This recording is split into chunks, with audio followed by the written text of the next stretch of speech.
The Galactic Council's ambassador floated before the United Nations Assembly, its crystalline form pulsing with what humans had learned to recognize as condescension.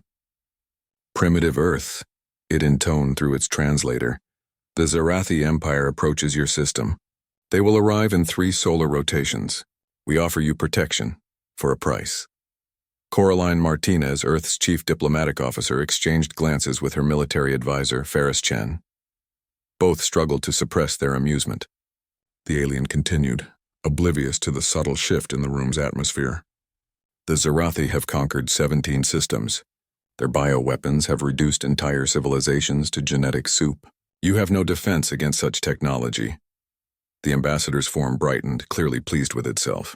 However, if you pledge vassalage to the Galactic Council and provide us with 70% of your annual resource output, we shall extend our protective shield around your world. Ferris leaned back in his chair, a small smile playing on his lips. He'd seen the classified reports from the outer colonies. The Zarathi bioweapons the Council spoke of with such reverence. Earth's medical students could neutralize them as a sophomore year project. Humanity had survived and become immune to far worse throughout its bloody history. Ambassador. Coraline stood, her voice carrying the weight of someone who knew exactly what cards she held. We appreciate the Council's concern. However, before we discuss terms, perhaps you should warn the Zarathi about us. The crystalline being's pulse pattern shifted to confusion. Warn them? Primitive Earth threatens the Zarathi Empire. The assembly hall echoed with soft chuckles from the human delegates. Coraline activated the holographic display. Let me share some historical context, Ambassador. This is footage from what we call World War II, a conflict we considered barbaric even by our own standards, occurring over a century ago. The images that materialized showed nuclear detonations, cities reduced to ash, and the horrifying efficiency of human warfare. The ambassador's glow dimmed noticeably. That was when we were still planet-bound, Ferris added casually. We've had quite some time to improve since then. Our children play with more destructive power than what you see here. Coraline continued, switching the display. This is from the Mars Rebellion of 2157, a minor civil dispute by our standards. The footage showed antimatter weapons carving continents, nanobite swarms devouring entire military installations, and voidbreaker missiles that punched holes through space-time itself. Impossible, the ambassador's translation stuttered.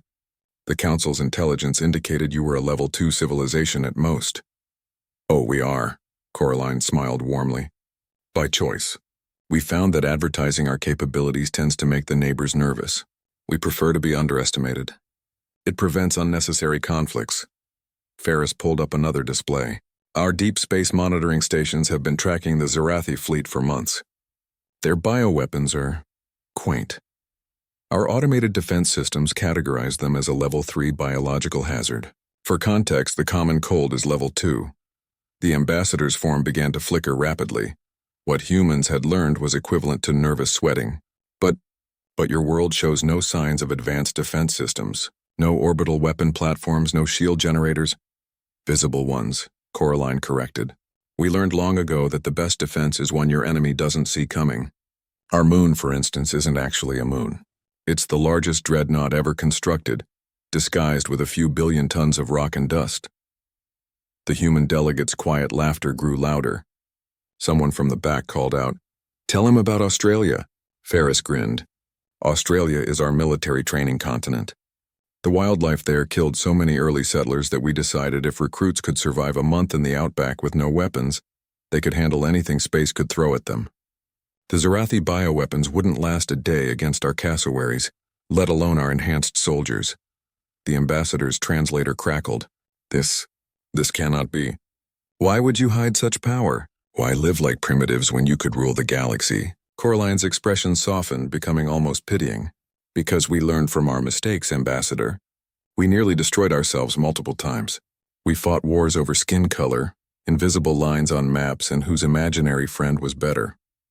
Do you know what we discovered? The alien waited in silence. Peace is harder than war. Building is harder than destroying. We choose to appear weak because we understand our own nature. We're the species that split the atom not to power cities, but to burn them. We created artificial intelligence not to solve problems, but to fight wars more efficiently. Every great advancement we've made came from finding new ways to kill each other. Ferris stood, joining Coraline. So we consciously chose a different path. We keep our weapons sheathed, our true capabilities hidden. We trade, we explore, we build. But make no mistake, we are still the same species that conquered a death world through sheer stubborn refusal to die. As for the Zarathi, Coraline pulled up a final display showing tactical analyses. We'll handle them ourselves, peacefully if possible. If not, well, we haven't had a proper military exercise in decades. Our generals are getting bored. The ambassador's form had dimmed to barely visible. I must report to the council immediately. Please do, Coraline nodded.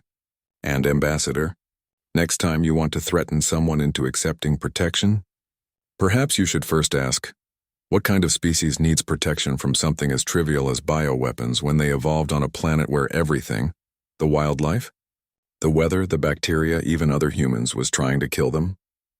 As the ambassador hurriedly departed, Ferris turned to Coraline. Think we overdid it? She shrugged, watching the aliens' hasty retreat on the monitor. Maybe, but I'm tired of these advanced civilizations assuming we're helpless just because we choose not to wave our weapons around. 3 days later, the Zarathi fleet mysteriously changed course, broadcasting apologies for the navigational error that had brought them toward Sol system. The Galactic Council quietly updated Earth's classification from primitive to do not provoke, and humanity continued on, content to be underestimated, knowing that sometimes the most dangerous predator is the one that doesn't need to bare its teeth.